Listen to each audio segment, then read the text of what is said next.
Welcome back to the 430 movie. This is DREW STRUZAN week. And once again, we're commemorating the passing of another cinematic legend. In this case, it's artist DREW STRUZAN. And as always, I'm here with Mr. Monday, Steve Melching. I'm rolled, not folded. Tuesday, it's DAREN R. DOCHTERMAN. We're just going to make it one sheet. One sheet, fellas, and that's it. One sheet only. Wednesday, it's Ashley Edward Miller. Poster? I don't even know her. Oh, good one. Thursday, it's me, Mark A. Altman, and this is where we curate our fantasy theme weeks of classic films. And of course, this is going to be the films of that DREW STRUZAN created the one sheet, so the art for, the key art for. So, Darren, if you can, tell us a little bit about the great DREW STRUZAN, because of course, you're a very successful and talented artist yourself. Well, nowhere near the caliber of DREW STRUZAN, but I happily try to follow in his footsteps. DREW STRUZAN was born in 1947 in Oregon City, Oregon. And at a youngish age, he moved with his family to California. And he was one of the most famous students to ever graduate from the Art Center College of Design in Pasadena, where I taught for 7 years later.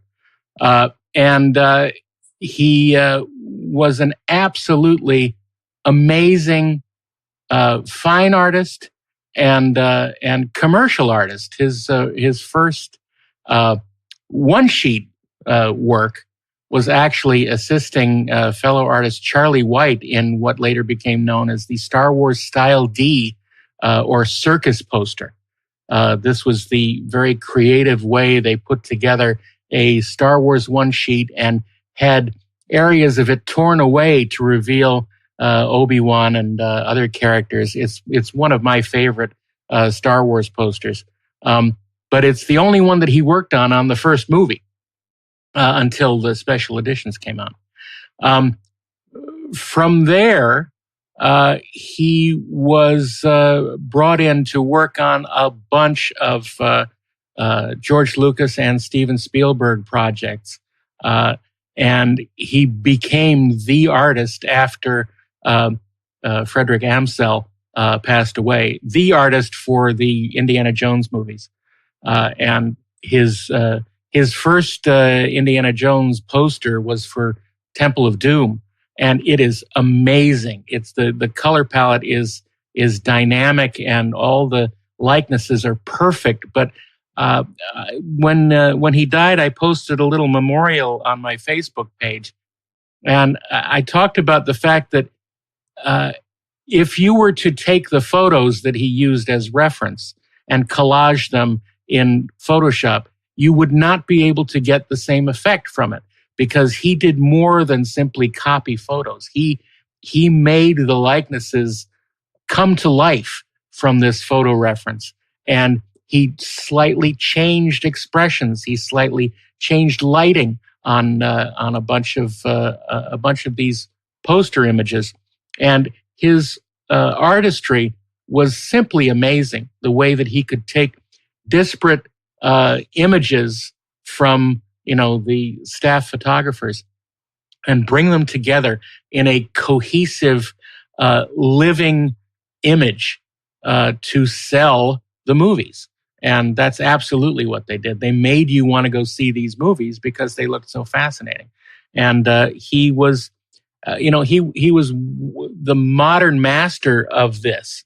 And unfortunately, when he retired, we have never seen anything like it again. And that's it's sort of a bunch of Photoshop crap now. Yeah, and there is validity to that too.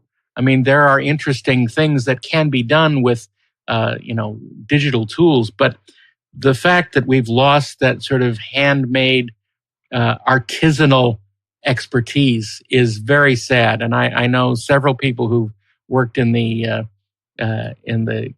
sort of key art environment and advertising specifically for movies that basically have said that those days are long gone and they miss them terribly, and so do I.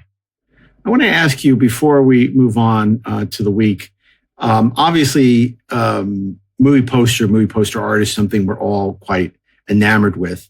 And I believe we all have original one-sheets hanging in our various homes and offices. And there's so many people. You mentioned Amzell, obviously Bob Peak, Bob McGinnis, so many great artists. I wonder Tom Jung. Yeah.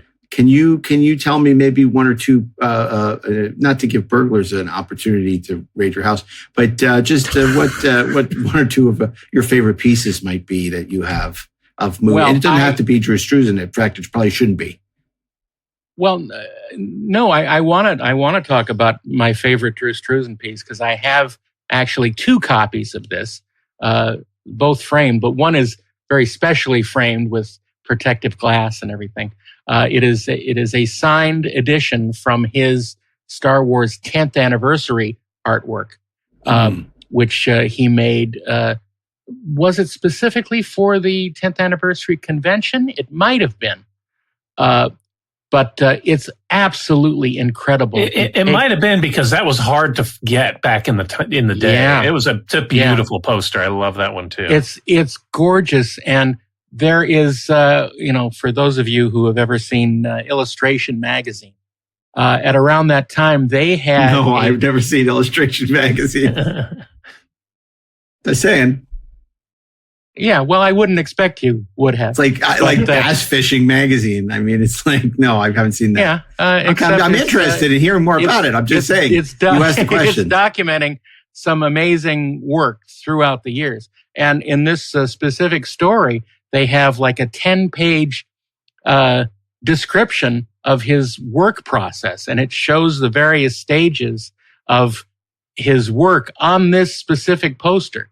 And it's really fascinating. It goes from his pencil sketches, his thumbnails, laying out the composition, and doing a color comp, and then finally making it full size and airbrushing and colored pencils and all the various ways that he got color onto the page. It's for those of us who try to do that kind of stuff, it's truly at one time enlightening, and at other times completely crushing, because we can't possibly achieve that without divine inspiration. So, I did read Highlights magazine though. Dynamite. I was more of a Bananas man myself. Really? You like Bananas more than Dynamite? I was disappointed when I aged out of Dynamite because I thought Bananas was never as good.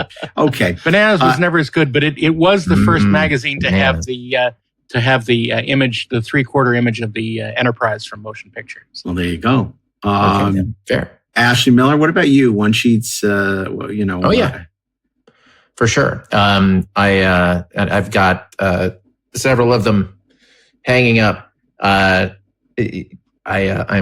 loath to talk about some of them, but I stuff that I really love. We're not giving out your address. Don't worry. I mean, there's a chance that I might be talking about one of them on Wednesday. Oh, okay. I have things like The Keep, which was definitely not DREW STRUZAN. Is it signed by Michael Mann?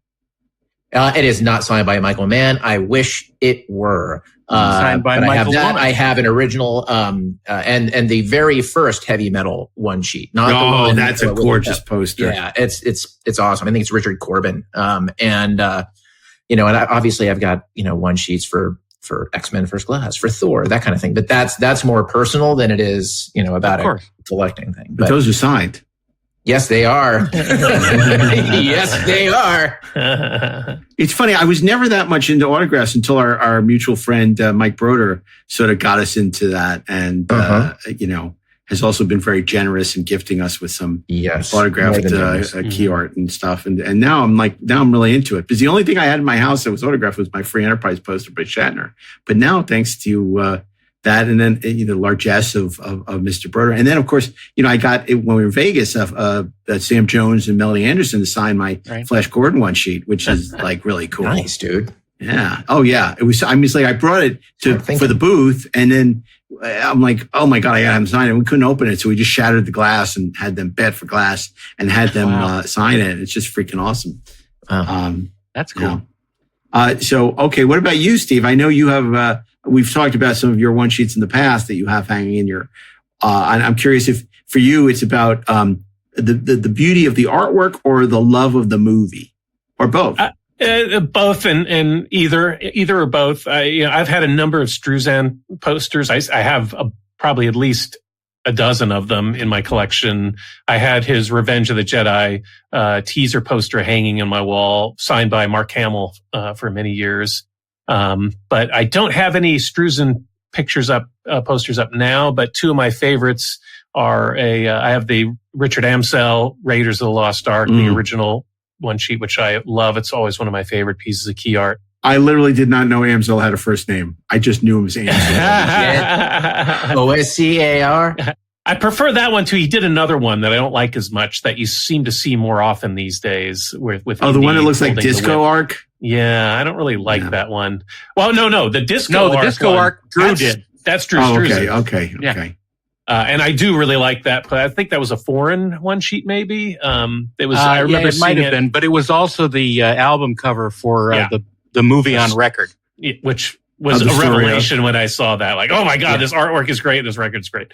But I think one of my other favorite posters I have is my Tom Jung, Man Who Would Be King one sheet. That's a great one. That's a great one. Signed by Michael Caine, Sir Michael Caine. That's so great. Michael Caine. That you had Michael Caine sign it. Too bad you can never get Sean Connery. Yeah.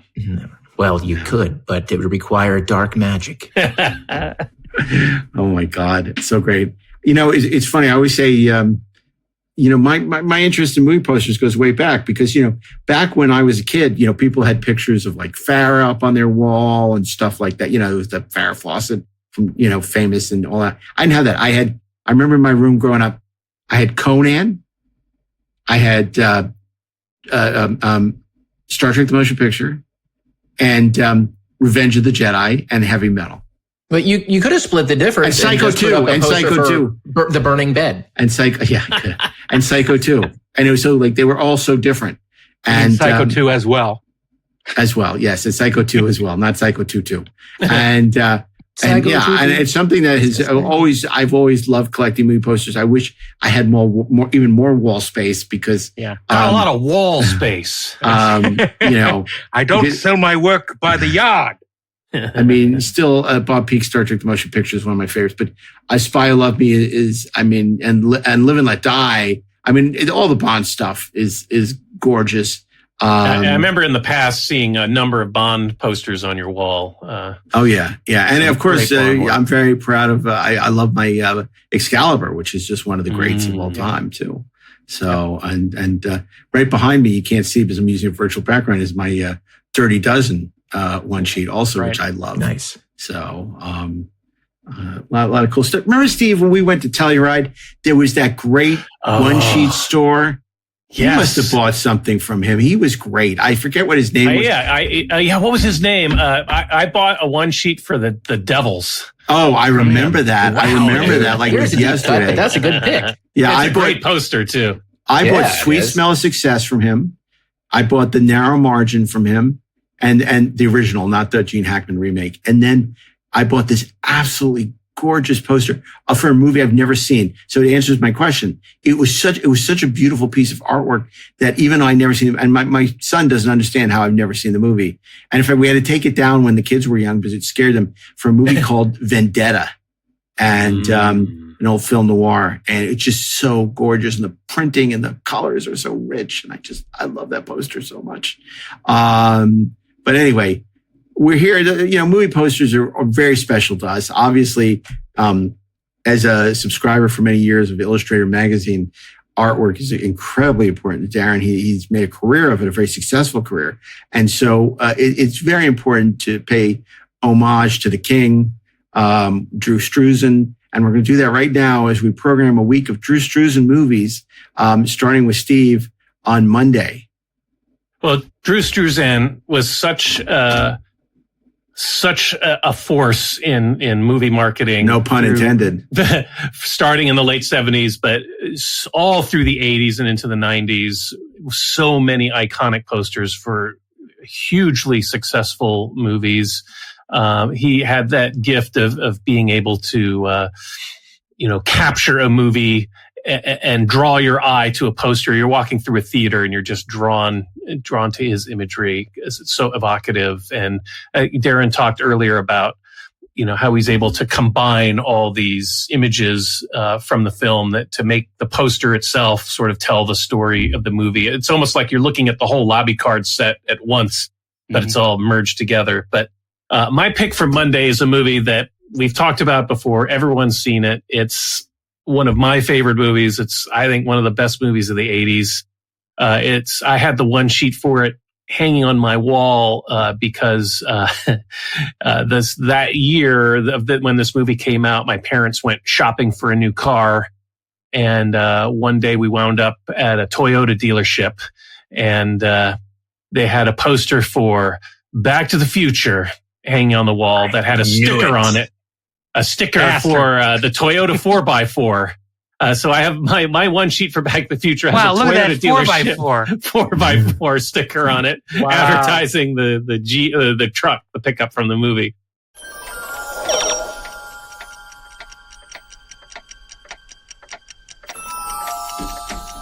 When this baby hits 88 miles per hour,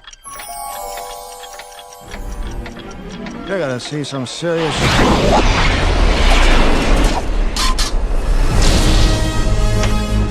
From the future. I came here in a time machine that you invented. Great Scott! 1.21 gigawatts! What the hell is a gigawatt? McFly, hello? Anybody home? You're George McFly. Who are you? Dad! Just relax, Calvin. You got a big bruise on your head. Well, that is your name, isn't it? Calvin Klein? It's written all over your underwear. We're sending you back to the future. Oh, listen to this. Hold on, fellas. I'm afraid you're just too darn loud. Guess you guys aren't ready for that yet. But your kids are gonna love it.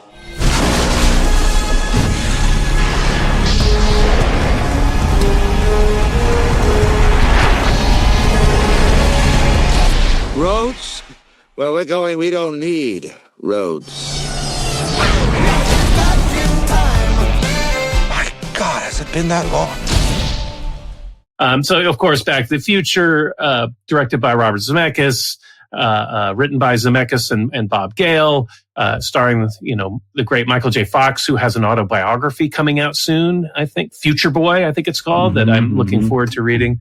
The great Christopher Lee, the luminous and hilarious Leah Thompson, the weird Crispin Glover, cinematography by Dean Cundy. And it's just one of those movies that is a perfect entertainment. It's just so thoughtfully constructed. The storytelling is a masterclass in structure and setup and payoff.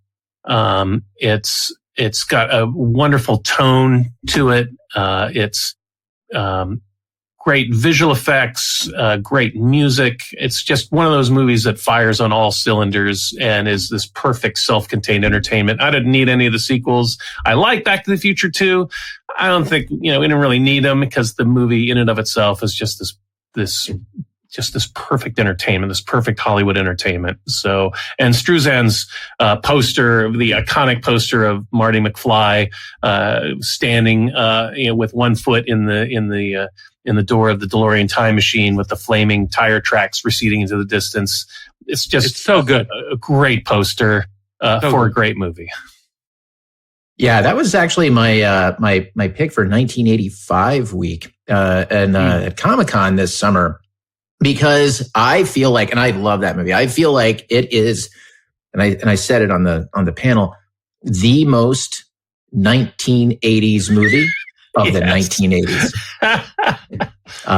And it's just, it can't go wrong. I mean, I went to see the stage show in London a couple of years ago, and it was really great, but it was missing like my favorite line. There's a problem with your children. You saying they're assholes or something? Which is my favorite line from the movie. It's not in the stage play. Spoiler alert. Because you say that to yourself all the time. Yeah, pretty much. Assholes or something? Yeah, actually, Marty, they are. They're assholes. No, man, I love that. And honestly, Cranks I have and Lobos. Yes, I have great affection for Back to the Future Part 2. But I'm like one of those, maybe you're with me, Steve, like Back to the Future Part 3, like that's the one I really don't need. Yeah. It's fine. It's just, I don't need it. I think Back to the Future 2 is really inventive and fun and weird. It kind of goes off the rails here and there, but it's in a really creative. way, yeah, it's interesting. I like it from that standpoint. Yeah, it's funny. And I'm sorry.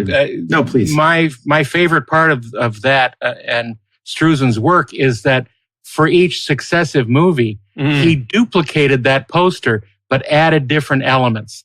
And I think that was just such the best way to tell that story in print. And it's just glorious. Oh my God. For part 2, he adds one more character, Doc Brown. So there's 2 of them for part 2. And then for the third one, he adds a third. Third character. So there's 3. I mean, it's friggin' brilliant. It's brilliant. Yeah, it's funny. I'm the contrarian. And I would never say that it's not good. I'm just not personally a fan of the Back to the Future one sheet. It's just not my.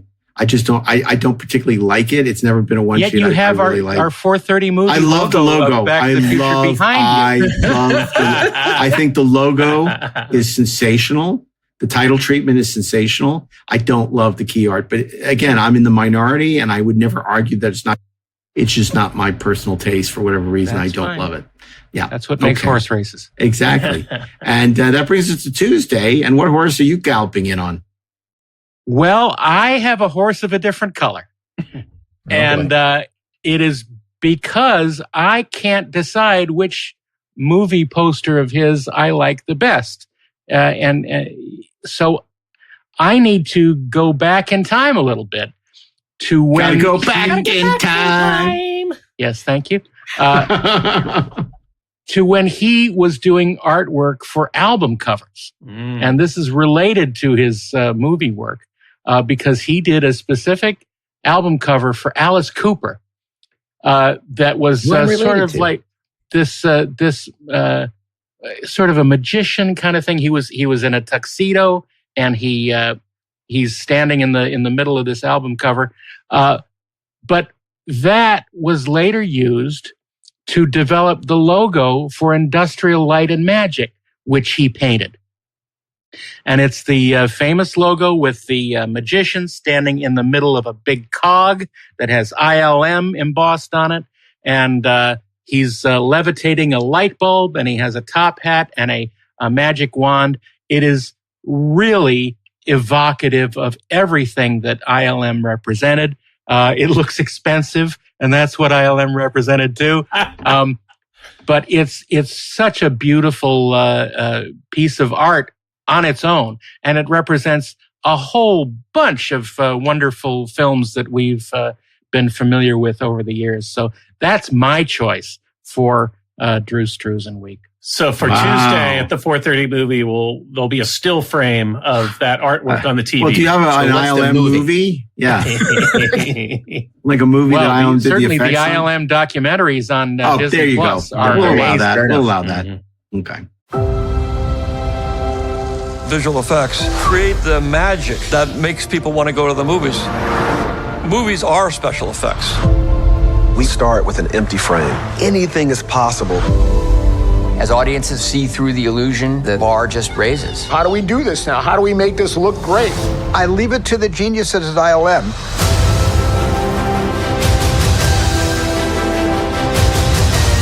It's right there in the name, Industrial Light and Magic. The history of ILM goes way back. When I was writing Star Wars, there were no special effects houses in the world. So how are we going to do the effects? I realized that I was going to have to start a company. So we didn't really know what we were doing.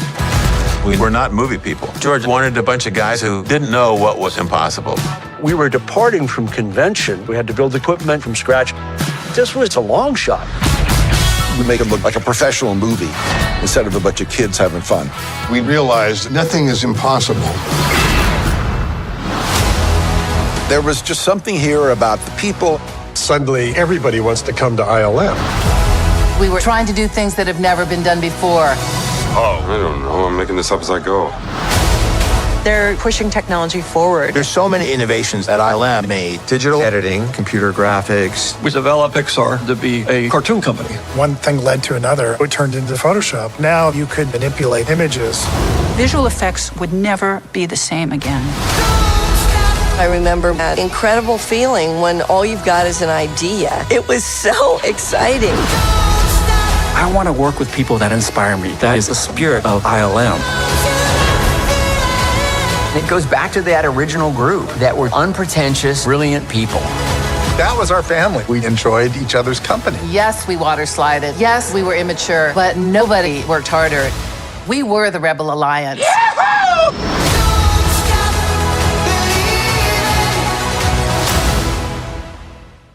Yeah, let's do that. Let's go with ILM Light and Magic. That's good. Normally we wouldn't allow TV, but in this case, I think it's appropriate. Well, it's not TV, it's streaming. So it's not TV, it's HBO. But okay, I'm glad we're done with that because Ashley, you said something very interesting that got buried in. You said you were related to Alice Cooper? Yes, sir, I am. School's out forever. His real name is obviously not Alice Cooper. That's his stage name. I think it's like it's Patrick Mordecai Miller.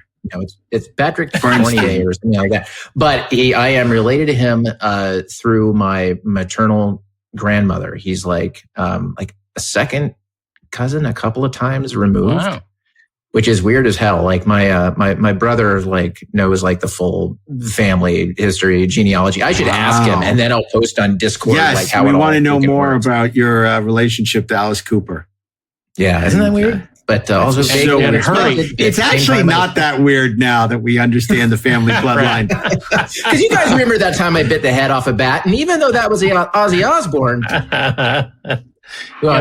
completely different. Did you ever trick or treat as Alice Cooper? I did not. As Cousin Alice. Cousin Alice. Okay. So Ashley, we have two picks now. We have ILM and we have Back to the Future. I'm very curious to see so many great opportunities for you to be right. What are we watching on Wednesday? And how you can bring Cloak and Dagger into it. I can't. So look, man, I feel like Wednesday's pick, if there's ever been an obvious pick, it's this. Really? I don't know. Go tell us. Week. Obvious. I happen to own an original DREW STRUZAN one sheet for. I know what it is. I know what it is too. Yeah. Okay. Yeah. Okay. Good choice. And what other movie could I? Hold on, Steve. Do you know what he's talking about? Because I think I do. This and will be Darren. a surprise for me. It can be one of two. It hides in a very warm place in his house. Okay. It's you know what? Nope. It's not it's that. The other that was like my second choice. No, it's the other. Wait a second. That isn't the choice? What is wrong with you, Mr. Miller? No, I know exactly why. So once upon a time, DC Cab?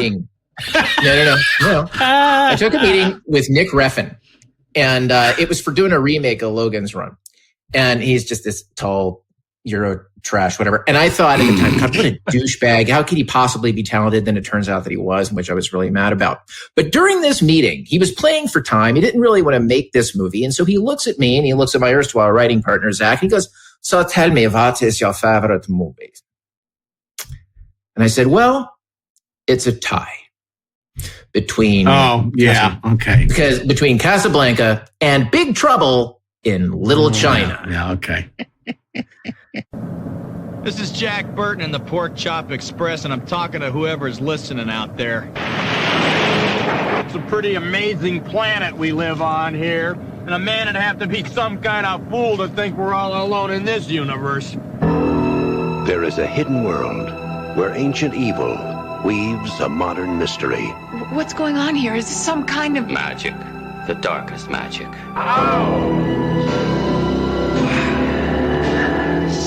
They call it Little China. Finally, we shall bring order out of chaos.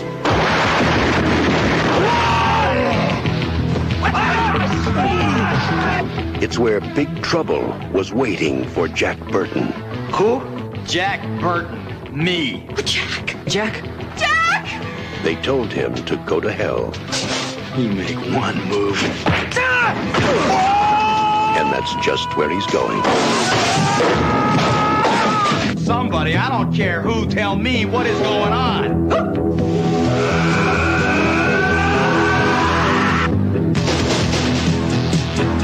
How are you gonna spring us? I have no idea. There are many mysteries, many unanswerable questions, even in a life as short as yours.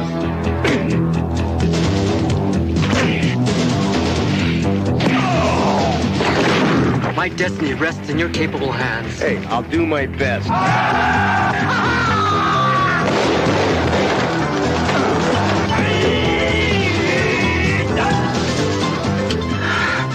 Oh God, is this really happening?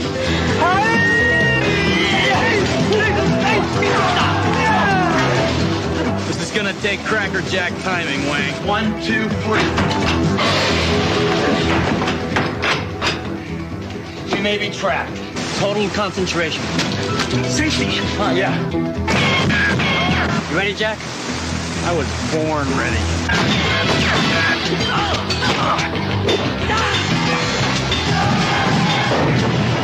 Way to go, Jack. Jack Burton's coming to rescue your summer. Hey, what more can a guy ask for?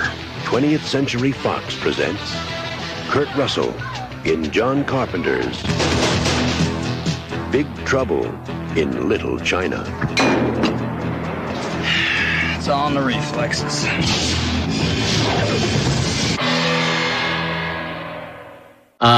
Big Trouble in Little China, in case you haven't heard me wax rhapsodic about it before, John Carpenter's 1986 IMO magnum opus.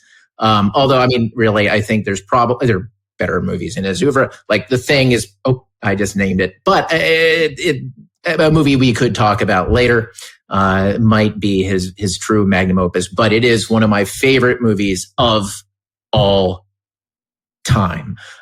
Written by the great W.D. Richter, who I like to say was Joss Whedon before Joss Whedon was cool, and then not very cool at all.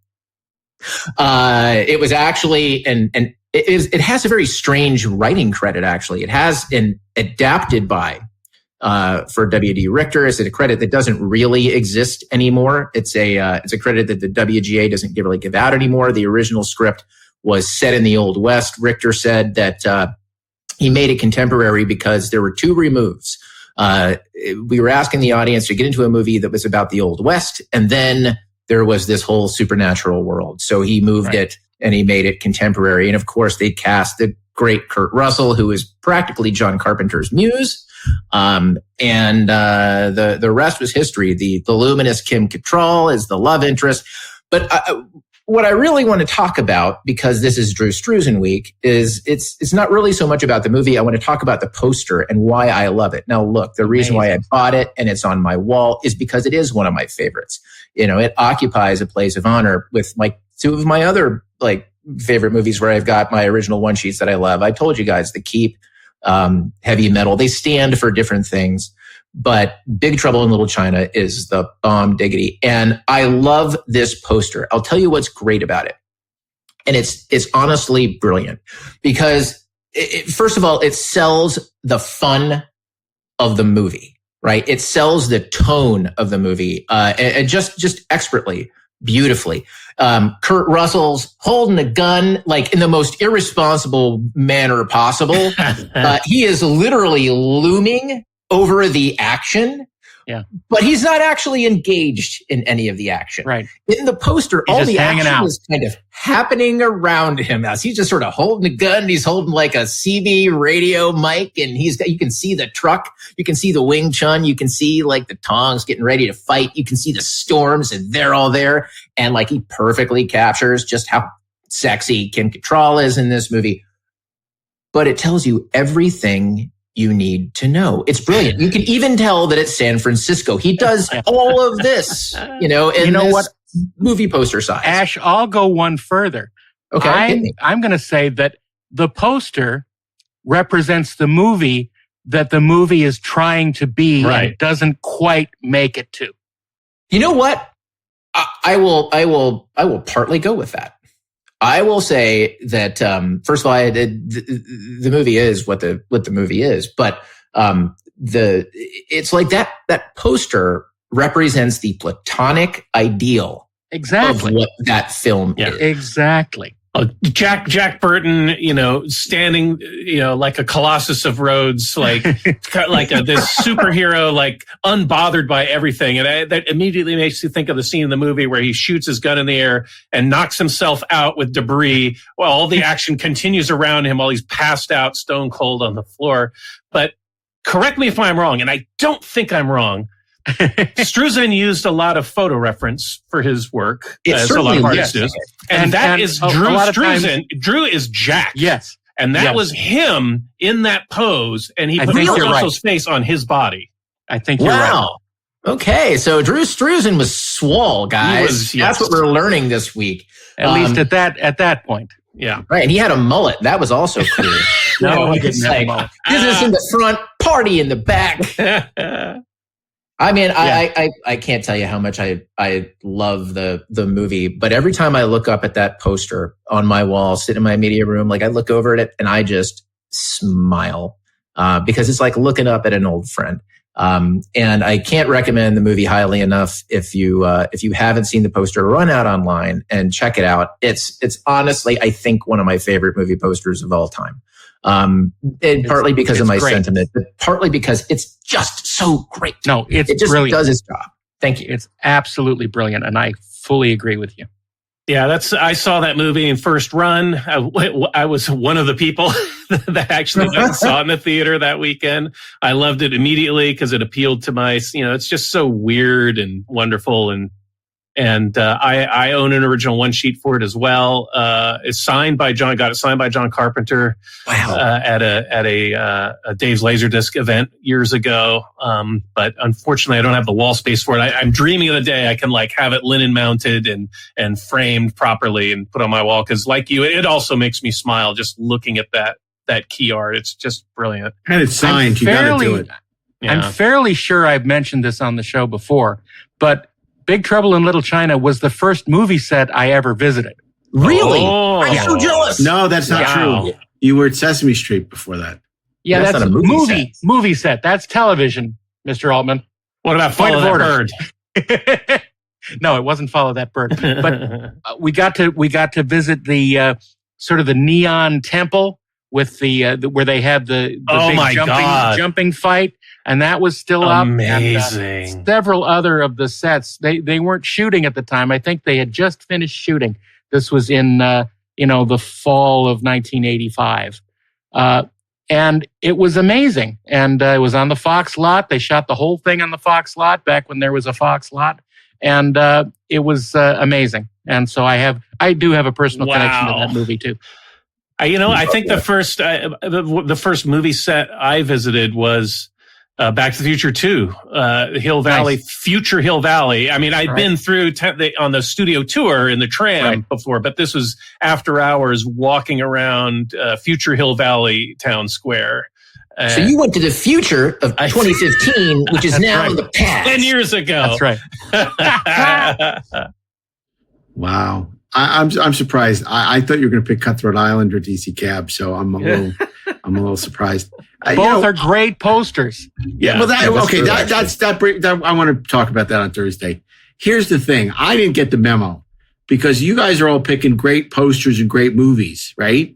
Like I wanted to use this week for me personally to movies that I would never pick for the 4:30 movie. Yeah. But the posters are so great that I want to pick them. Right. So I found that very difficult because I could easily pick a great movie, as some of you have done, and something like Risky Business, which is that poster is freaking iconic. The Risky Business poster. I mean, they're fantastic. Right? Even something like Coming to America is great. But these are all good movies, and I kind of don't want to pick a good movie.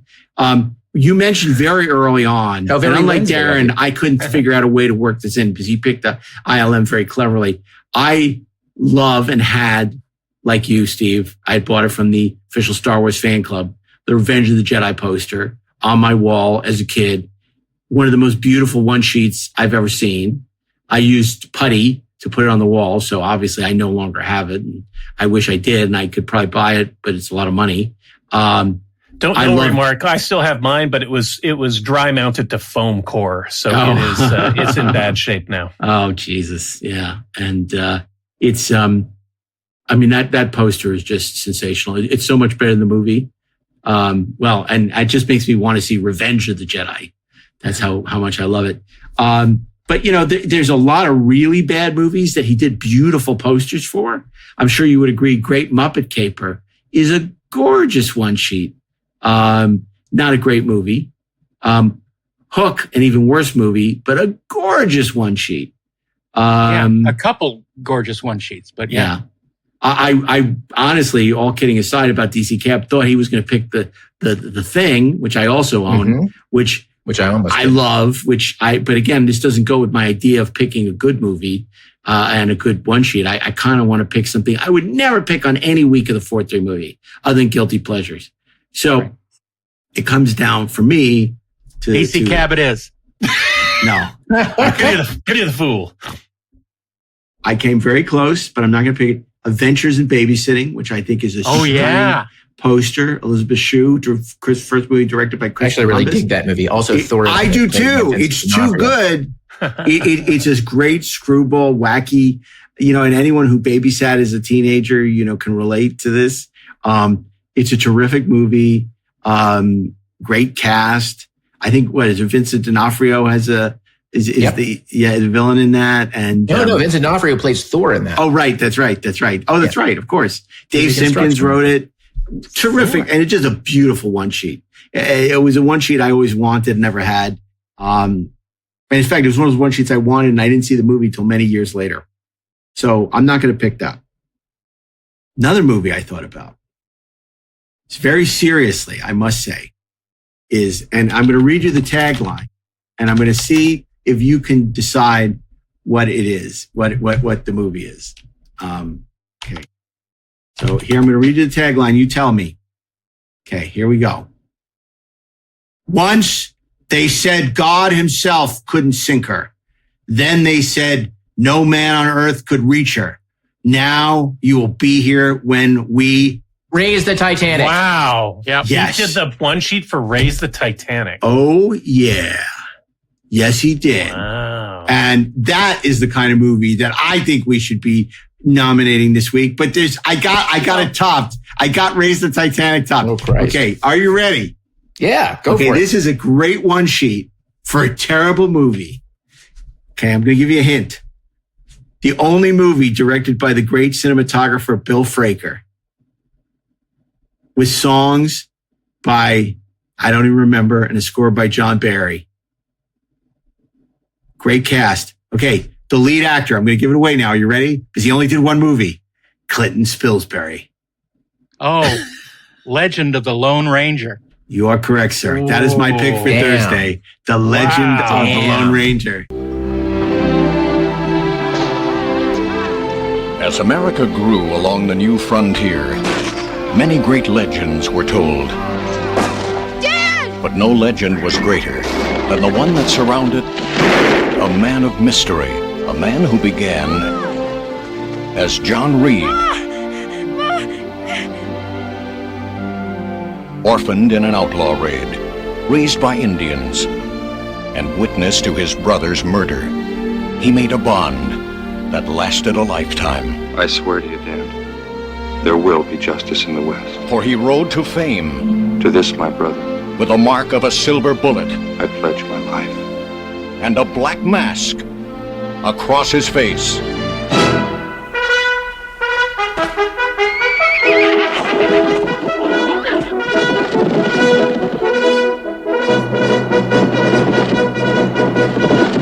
return with us now to those thrilling days of yesteryear. Oh, Silver!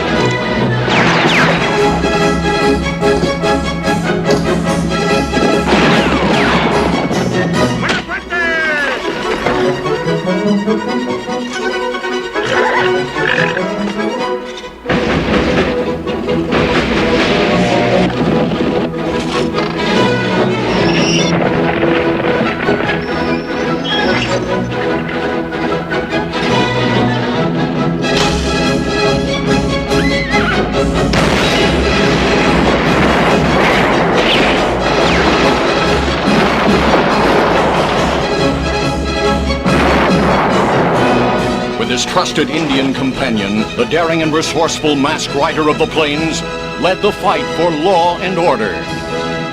Now the truth is told, the mask is lifted, and the man is revealed in the legend of the Lone Ranger. Who is that masked man?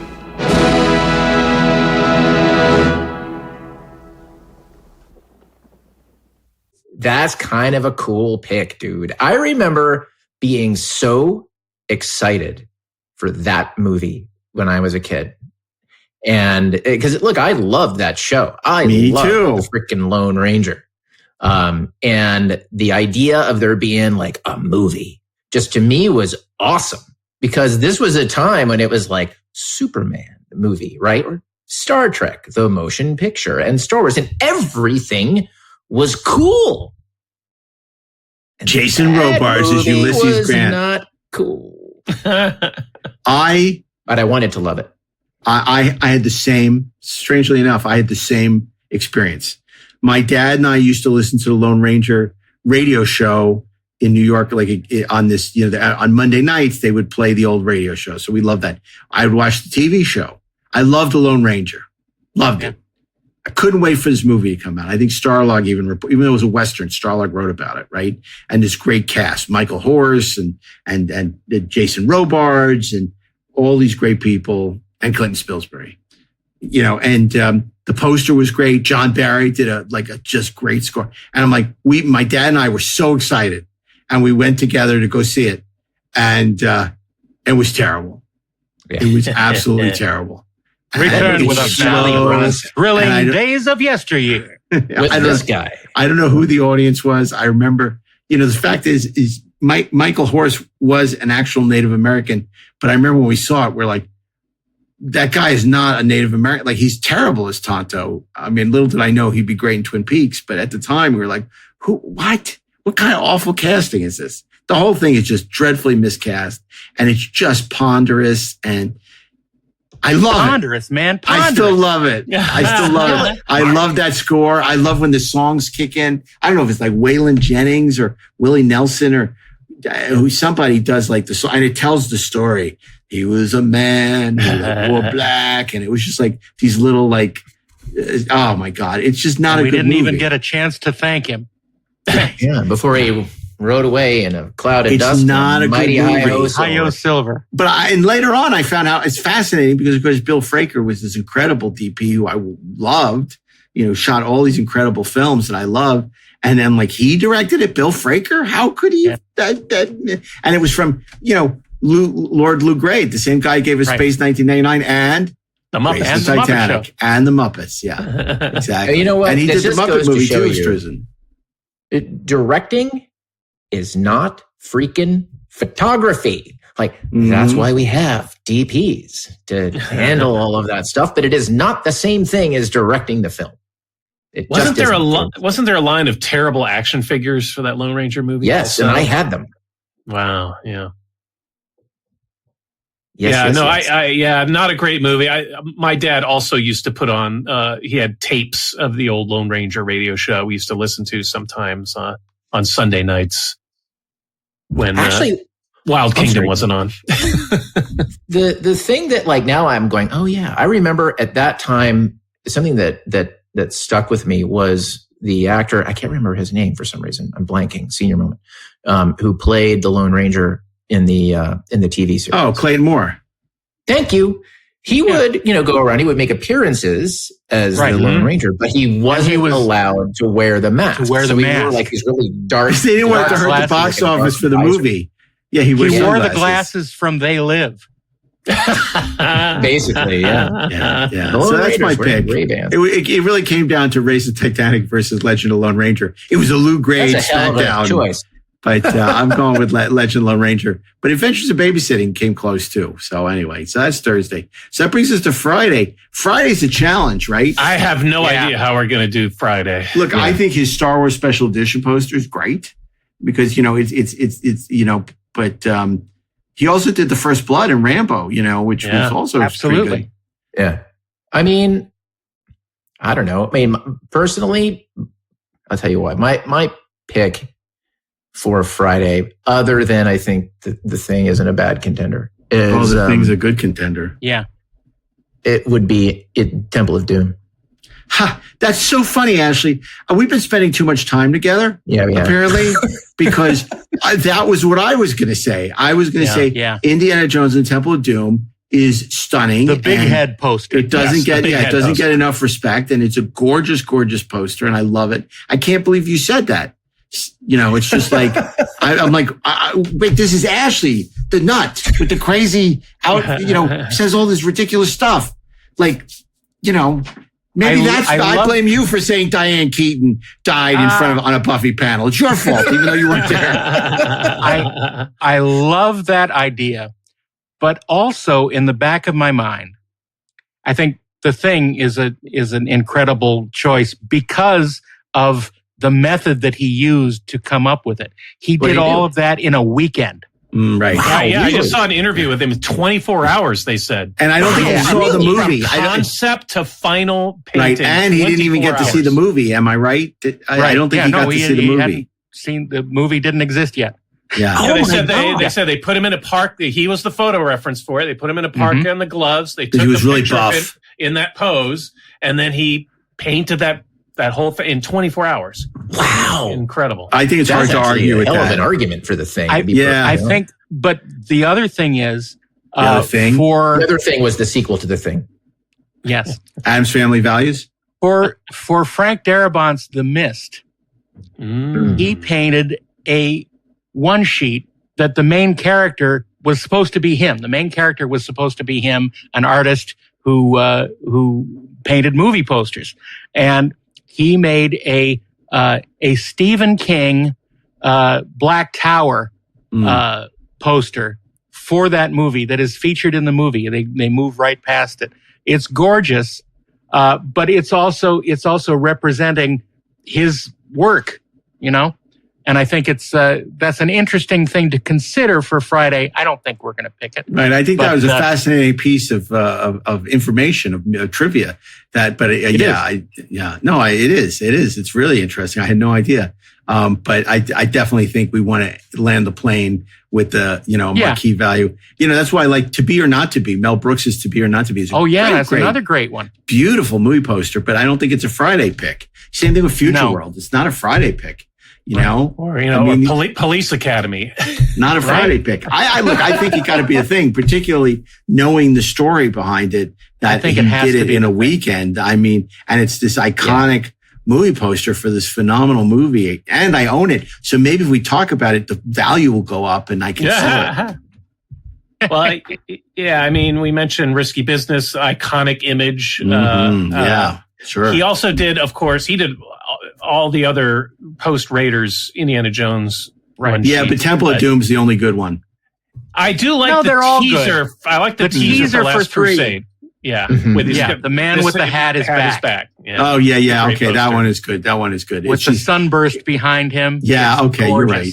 Yeah, it's just the actual one sheet. I remember buying the release one sheet for Last Crusade while I was waiting in line to see the movie at the Chinese theater. And then when I got out of the theater, I regretted having bought the one sheet. It's a great piece of art, but I did not like the movie. Oh, yeah. Well, let me tell you, when I graduated from college and I had my apartment in Manhattan, I had 2 movie posters that year, 87. Star Trek V and Indiana Jones and the Last Crusade. Oh, God.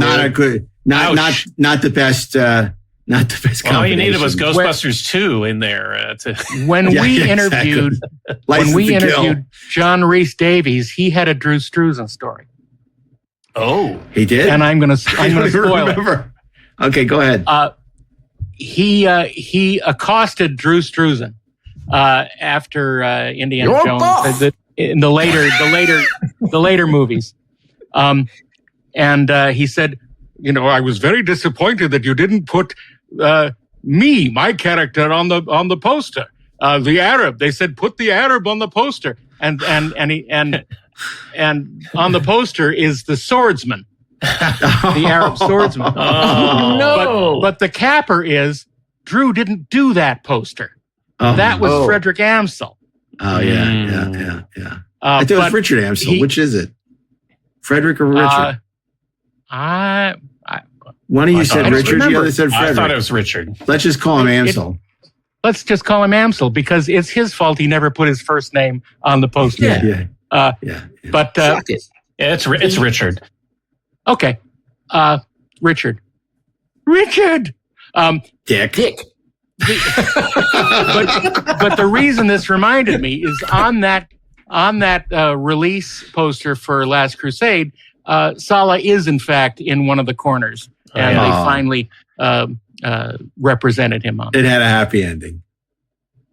And apparently John Rhys Davies is the character in the Thing poster that they just didn't put in the movie. No, that's not true. Well, I think the thing about the Thing is that's just it's such a great one sheet, and the story you told is just phenomenal. But it's so iconic. You see it. It's from a distance. It's instantly iconic. And of course, when people saw the poster, they went out to the movie theater in droves and made it a huge hit. Oh no, that never happened. That never happened. Although this was back in the day when the movie posters would be in the newspaper, and you'd be familiar with the movie poster, and then it would be in the lobby, and there would be all these standees and stuff. Now sometimes you may not even see the poster for a movie because you're not looking at the newspaper. It's not necessarily on the website, and some theaters don't even have the posters hanging in the theater. That's true. So often that key art was in the newspaper ads, and you'd go look through the newspaper to see what's out and where it's playing. So you'd see those images over and over again. It's a different world, man. But I mean, simply as even if the Thing were a terrible movie, even if I don't know, we could come up with 100 different posters that were better. The simple fact that he did that in 24 hours is crazy. Totally. Because it's one of the great movie posters of all time, and he did it in 24 hours. And, I would just say the only reason I saw Race the Titanic was because of the movie poster. Can any of you say that? Did you go see Race the Titanic? No. But we all saw the Thing. I did. Oh, did you? Yeah. I love that last 20 minutes when they raced the Titanic. That's some of the great miniature work that you have to suffer through this awful movie for 2 hours. To something cool. It's hey guys. And then it's wow, this is really cool. I bought it on Blu-ray just for that stupid Race the Titanic. I told my daughter, she's a big fan of Titanic. I said, I got the sequel. What? Where's Leo? I said, I got better than Leo. I got Richard Jordan. Because I was a big Clive Cussler fan back in the day. Yeah. I used to read those books at the beach every summer. Okay, enough of this nonsense. Well, there's another iconic movie from the 80s that we should mention that he did the artwork for because it has a huge fan base. What? And there's apparently a sequel finally getting some traction, and that's Last Starfighter? The Goonies. Oh, The Goonies. Oh, yeah. You know what? Yes. Yeah. That's actually a cool poster. I don't like that poster. And way better than the movie. Yeah. I don't like anything You guys about have the no Goonies. soul. I love you, but you have no soul. I got to agree with it's an Burnett. iconic poster. Oh, speaking of Rob Burnett, I want to take a second. I know Rob doesn't Speaking listen of to no the show. soul, let's talk about Rob Burnett. No. I want to take a second. He probably doesn't listen to the show, but I think it's really important we acknowledge the passing of his sister Susie, and we all send our condolences to Rob. It's a terrible loss, and she was a wonderful person, and we know he's going through a very tough time, and want to know that we're all with him and support him and wish him nothing but the best dealing with this horrible tragedy. Yeah. Yes, indeed. So back to The Thing. Yeah, I think it got to be The Thing. I'm not voting for the Goonies. We're going to close down the government. I don't care. I'm not voting for the Goonies. I wasn't going to vote for it. I just wanted to acknowledge it. Like he also did the Star Wars prequels. He did some. I'm not voting for those either, Steve. Sorry. I would. He did Harry Potter movies. You know. The original Muppet movie, which is a great poster. Yeah, that's a great poster. Which is probably the best rendering of those characters ever done. Yeah. I mean, they look again more real than real. Yeah, and they just pop out of the poster. I like the Great Muppet Caper poster better, but I don't like the movie better. It's not as well, and the two Goofy Flintstones movies. Yeah. Oh yeah, that you worked on. That I worked on the second one, and the poster is gorgeous. Yeah, it is on both of them. Viva Las Vegas, baby. And a movie I saw in the afternoon movie, the Black Bird with George Siegel had a great poster. Right? Wow, dude. Wow, we mentioned that on 430 movie. That's on a week that's not guilty pleasures. Wow, it's a guilty pleasure of mine for sure. Well, save it for guilty pleasures. You're not for this week. Save it for the podcast. Oh wait, this is the podcast. Can we just agree on the thing and get out of here, please? Yeah, let's agree on the thing.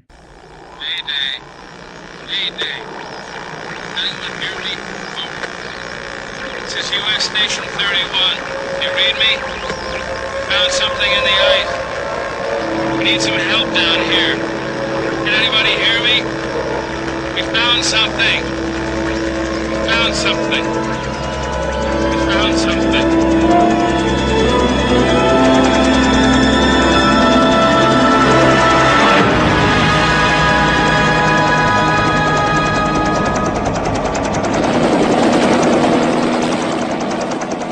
12 men have just discovered something. For 100,000 years, it was buried in the snow and ice. Now it has found a place to live. Inside. Where no one can see it, or hear it, or feel it. I know I'm human. Some of you are still human. This thing doesn't want to show itself. It wants to hide inside an imitation. It'll fight if it has to, but it's vulnerable out in the open. If it takes us over, then it has no more enemies. Nobody left to kill it. And then it's won. You guys gonna listen to Gary? He can beat one of those things!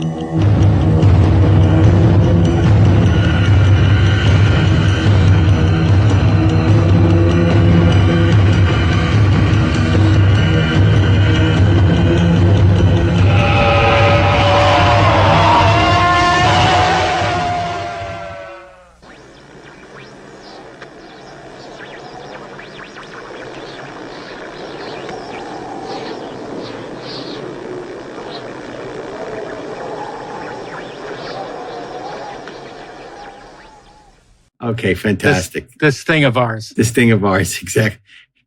I'd watch that. Okay, so just to remind us what we picked on Drew Struzan Week, Steve, tell us what we're watching on Monday.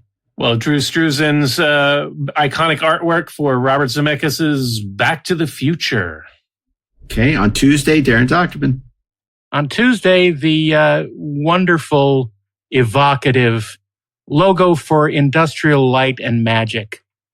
Okay, but the film we're watching is Light and Magic on Disney+. We're watching Light and Magic on Disney+. Thank you. There's a movie involved in Tuesday. Both seasons. We're not just staring at a poster all day at 4:30. Well, okay, 4:30. Let's stare at the poster, at the logo. On some of these movies, I would rather stare at the poster.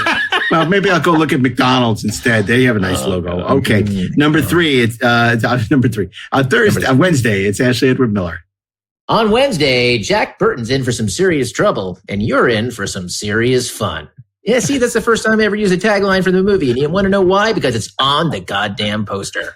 In John Carpenter's 1986 Big Trouble in Little China. In Little China. On Trouble. On Thursday, I never drive. Go ahead. It's The Man in the Mask. And was it Waylon Jennings? Halloween. I don't remember. No, but they called him the Man in the Mask. He didn't wear a William Shatner mask. He just wore a little mask over it. Nobody knew. Did, though. Nobody knew it was the Lone Ranger. What was he wore a Robin mask. What was Domino? What was his name when he wasn't the Lone Ranger? His name was Lone. No. Come on, Darren. You know this. No, I'm not talking about Clayton Moore. Damn it! No, Clayton Moore was the actor, the character name. Character's name. Yeah, he was part of. Oh my God, it takes forever to him to become the Lone Ranger too. It's like longer than Krypton and not nearly as interesting. John Reed. John Reed, of course. Because, John Reed. By the way, now all of a sudden I'm going, wait a second. John Reed, there's this whole thing where he is an ancestor of the Green Hornet. Yes. The Green Hornet is an ancestor of his. Is a descendant of his. Yes. Right, which would make him the Green Hornet's ancestor. Yes, okay. Your thought progression is confusing. Is that how Spock is like a descendant of Sherlock Holmes? Yeah, that's stupid. No, that's ridiculous. That's really stupid. It's an intellectual descendant, sure. But yeah. I mean, specifically because both of them are not real. Spock is real. You shut your mouth. Yeah. Wait, how did we get here? Spock. Was it the Lone Ranger? I just want to say, wasn't that which makes us absolutely nothing. The legend started simply just a boy without a home, taken by Indians, but still pretty much alone. He had a struggle with strange customs and his own fears from within. He learned the wisdom of the forest. He learned the ways of the wind.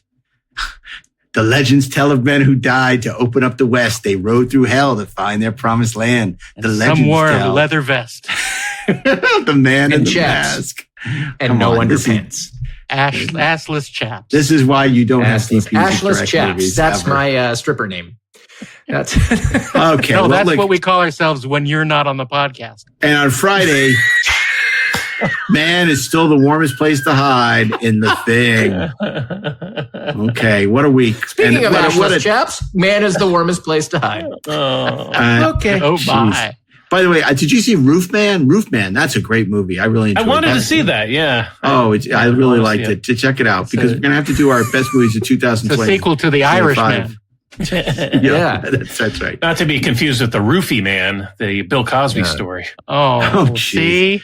Okay, come on. You know, we can't be cracking jokes when we're commemorating the loss of the of such a great talent in Drew Struzan. This is okay. Now we're not going to make any comments about. We're not going to come back unless somebody dies because that has not worked out well for us. No, even though we are going back on hiatus for a few weeks, but we'll be back with our. I don't know if we're back with season 8.5 or we're going to start season 9. We haven't really discussed it yet. I don't know. We'll see. We don't know. But in the interim, if you can't get enough, there's always Deck 78 and Glorious Trexperts. So check them out wherever you listen to podcasts. And who knows, we might drop an episode for Thanksgiving or whatever. So keep watching the 430 movie feed. You never know what delights are in store for you. Look, these are just a hobby for us. Give us a break. Anyway, getting off our hobby horse. Good. On Monday, it's Steve Melching. On Tuesday, it's DAREN DOCHTERMAN. On Wednesday, it's Ashley Miller. Thursday, it's me, Mark A. Altman. On Friday, it's no one. So until next time, when we return with the 430 movie, Eyewitness News starts now.